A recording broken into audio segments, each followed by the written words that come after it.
3 tips to start improving colors on your DTF printer today. Tip number 1. Understand the technology and your DTF printer. Take time to practice printing and familiarize yourself with your equipment. Know what you can and cannot do with DTF printing in general.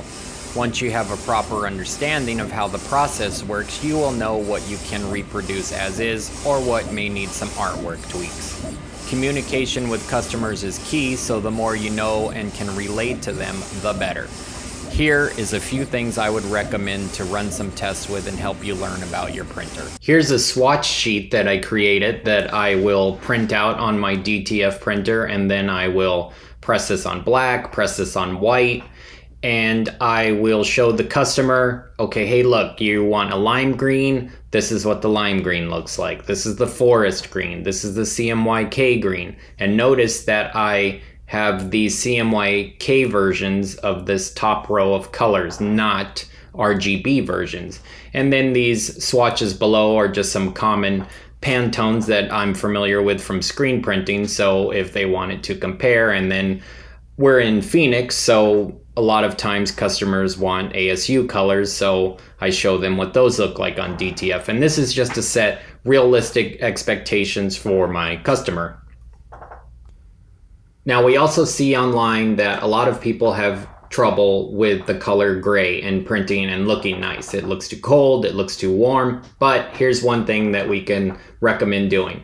I would print a gray swatch, and you can create these grays differently, and let me show you what I mean. This first square here is 100% K. There's no cyan, magenta, or yellow in it. Down below, I have 30% K, which makes a nice neutral gray. However, up here, this is a warm gray, and it's using all 4 colors. That's not usually what we want. Same thing with this black down here. It's 80% across the board. These 2 large squares on the left are only using K.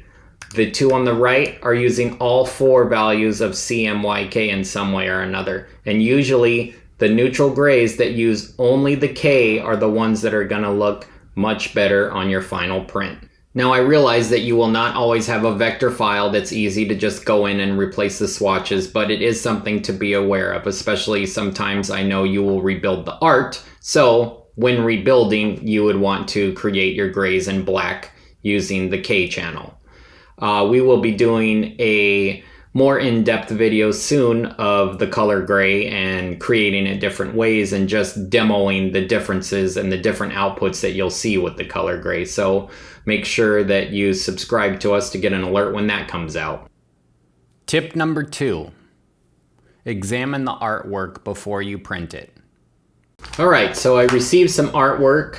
This happens to be for a great tattoo shop here in Arizona. Very colorful design. So the first thing I'm gonna do is open this up in Photoshop, and I'm gonna add a background just to kind of simulate what's going on. This is printing on a dark gray t-shirt, so I put a gray background.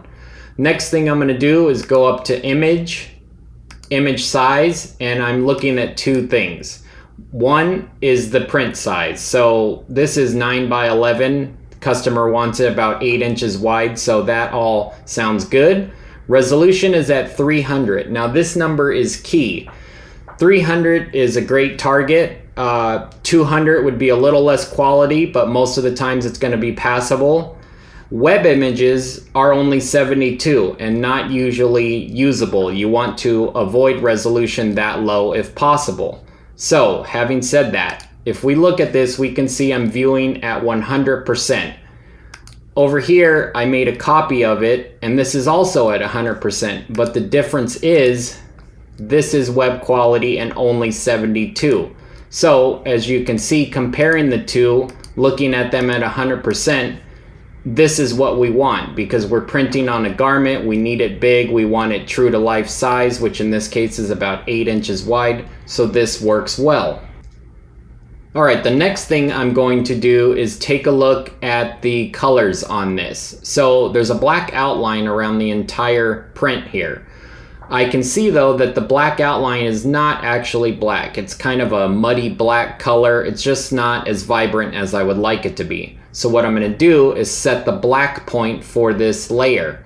I do that by going in Photoshop, and here I am creating a new curves adjustment layer. I'm going to take the eyedropper, sample the image to set the black point. So I am selecting a point in the image that is supposed to be black. In this case, I'm going to choose the inside of the clown's mouth because I know that's supposed to be a nice black. Click that, and we already see a lot of vibrancy added to the image. Now it did affect my background layer, so I can fix that just by right-clicking on the art layer and create clipping mask. That will attach it to my art layer specifically. But now I can turn it off and on, and you can see that that just added a lot of life to this print. So having said that, I'd be pretty happy with this. Now another approach I could take to improving the color on this image would be add a saturation layer. So I'd go up to my adjustments, select hue saturation, and that appears above my artwork. I'm simply going to slide the saturation slider up some. I'm not going to go too much, but adding 20-25 points or so. Now I'm going to slide it up just to exaggerate this on screen so you can see what's happening, but I do like that around 22 gave it a little bit of punch. Now depending on which RIP software you're using, you might have the ability to adjust the saturation before you print. And usually if you have a CMYK image, which we'll talk about in a second, you would want to add some saturation. Alright, now that I'm happy with where my colors are, I'm going to delete the background layer because we do not want to print with a background ever unless it's supposed to be in the design. And then I'm going to save my final image for print. Tip number 3, be aware of your color modes and what that means. Alright, so the third and final tip I have for you today is simply be aware of RGB versus CMYK. RGB is what is used to display colors on a screen or a device. CMYK is what we use for printing. CMYK cannot reproduce RGB colors. It can try and it can come close, but at the end of the day, it's only going to do about 70% of the colors that RGB does. So I'm going to show you, we have an Adobe stock image right here. You can definitely see some really bright colors on here. This is in RGB. Now, if I go and I convert this to CMYK, we are going to see it's going to change the colors a little bit. This is more realistic of what you're going to get out of a CMYK printer. Alright, let's go back and forth. You can see it does make quite a difference. It's not going to get this neon green, this neon purple, but as we said in the beginning of the video, those are things, if you want something that vibrant, you would want to be using fluorescent inks. Alright, so clicking back and forth in my history panel, you can see the before and after. This is the same image, just RGB versus CMYK. CMYK is going to be more accurate to what our final print is going to be.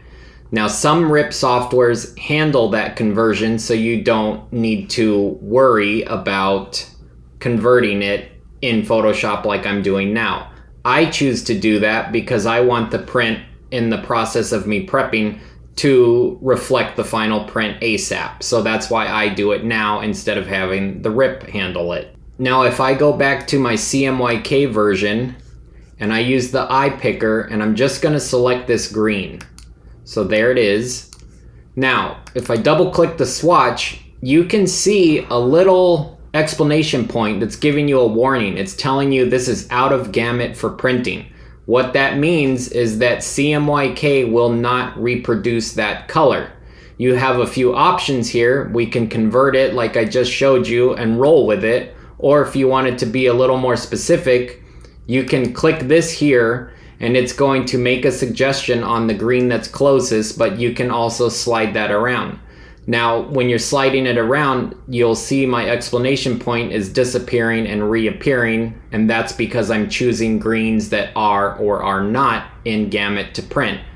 Well, that does it from us at the DTF Superstore. We hope that this helps you improve your next prints. If you thought this video was helpful, please press that like button or subscribe to catch our newest videos.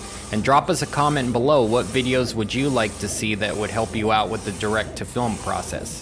Thanks, and see you next time.